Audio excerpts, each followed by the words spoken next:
Today we're flying for the first time the Trojan from Ignacius. We just got it this morning and now we're at the field testing it. As you can hear in the background, there is a little bit of wind. Actually, not a little bit. There's a lot of wind, which makes the flying or the landing, the low-speed flights of this plane a little tricky.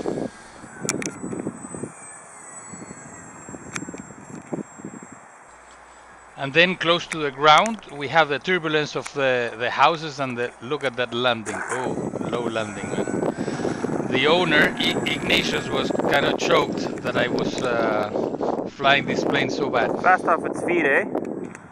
It's fast off its feet.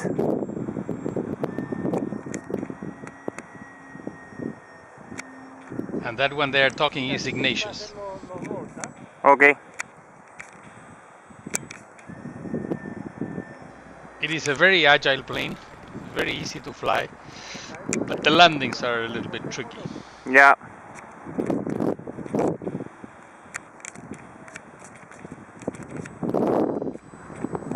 That's a better landing, but still the wind is kind of rough. And here is Ignacius taking off, or trying to.